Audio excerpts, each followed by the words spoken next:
नमस्कार।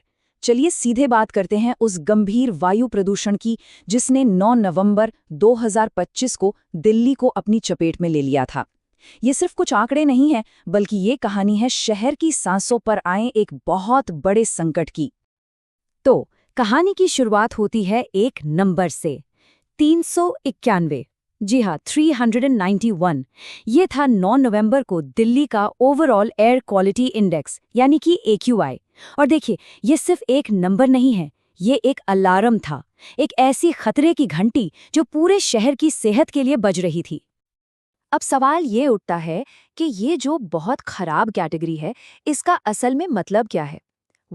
इसका सीधा सा मतलब ये है कि हवा इतनी खराब है कि अगर कोई सेहतमंद इंसान भी इसमें लंबे समय तक सांस ले तो उसे सांस की बीमारी हो सकती है। और सोचिए, जो लोग पहले से ही अस्थमा या दिल की बीमारियों से परेशान हैं, उनके लिए तो ये हालत जानलेवा तक हो सकती है। तो चलिए अब थोड़ा और गहराई में चलते हैं और देखते हैं कि ये रेड अलर्ट जमीन पर असलियत में कैसा दिख रहा था। ये एक ऐसे शहर की तस्वीर थी जो पूरी तरह धुंध की एक मोटी चादर में लिपटा हुआ था। देखिए, 391 का AQI सिर्फ एक नंबर नहीं होता, इसका असर शहर की सड़कों पर साफ साफ दिख रहा था। पूरा शहर एक घने स्मॉग में डूबा हुआ था। सड़कें, इमारतें, सब कुछ जैसे धुंध में खोसा गया था। विजिबिलिटी इतनी घट गई थी कि कुछ मीटर दूर देख पाना भी मुश्किल हो रहा था। लेकिन कहानी यहीं खत्म नहीं होती। जहां पूरे शहर की हवा बहुत खराब थी, वहीं कुछ इलाके तो ऐसे थे जहां हालत इससे कहीं ज्यादा बदतर, मतलब खतरनाक लेवल पर पहुंच चुकी थी। यहाँ देखिए, ये आंकड़े दिखाते हैं कि जमीन पर हकीकत कितनी ज्यादा गंभीर थी। बवाना में AQI था 436, पटपड़गंज में 425 और आरकेपुरम में 422। आपको बता दूं, 400 के ऊपर का कोई भी आंकड़ा खतरनाक माना जाता है। सीधे शब्दों में कहें तो इन इलाकों की हवा सांस लेने के लायक ही नहीं बची थी।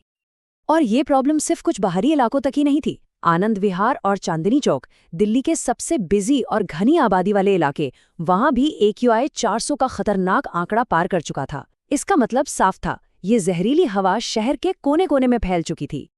तो अब आते हैं सबसे जरूरी सवाल पर, आखिर ऐसा हुआ क्यों? अचानक दिल्ली की हवा इतनी जहरीली कैसे हो गई? असल में इसके पीछे कुछ खास वजहों का एक बड़ा ही घातक कॉम्बिनेशन था। इसके पीछे ना 3 बड़े विलेन थे। सबसे पहला, खेतों में जलती पराली से उठता हुआ घना धुआं। दूसरा, शहर के ऊपर हवा का लगभग थम जाना, जिससे ये सारा धुआं और प्रदूषण कहीं जा ही नहीं पाया। और तीसरा, गिरता हुआ तापमान, जिसने इस जहरीले धुएं को एक कंबल की तरह शहर के ऊपर ही कैद कर दिया। जब ये तीनों चीजें एक साथ मिल जाती हैं तो समझिए एक परफेक्ट स्टॉर्म जैसी हालत बन जाती है। हवा बिल्कुल नहीं चलती और सारा का सारा प्रदूषण शहर के ऊपर एक गुंबद सा बना लेता है। इससे दिल्ली एक गैस चेंबर में बदल जाती है, जहां जहरीली हवा बाहर नहीं निकल पाती बल्कि अंदर ही अंदर घुटती रहती है। तो इस संकट के बीच सबकी नजरें भविष्य पर टिकी थीं कि भाई क्या आने वाले दिनों में कोई राहत की उम्मीद है, फोरकास्ट क्या कहता है और डर किस बात का है। जो मौसम का पूर्वानुमान लगाने वाली संस्था है ITM, उनकी रिपोर्ट भी कोई अच्छी खबर लेकर नहीं आई। उनका साफ कहना था कि अगले कुछ दिनों तक हवा की क्वालिटी बहुत खराब ही बनी रहेगी। मतलब दिल्ली वालों को फौरन कोई राहत मिलने की उम्मीद नहीं थी।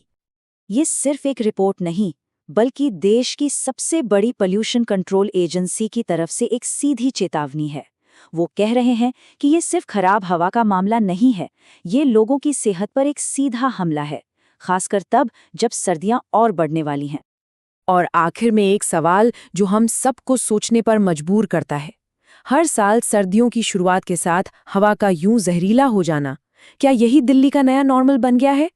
इस पर सोचना वाकई बहुत जरूरी है।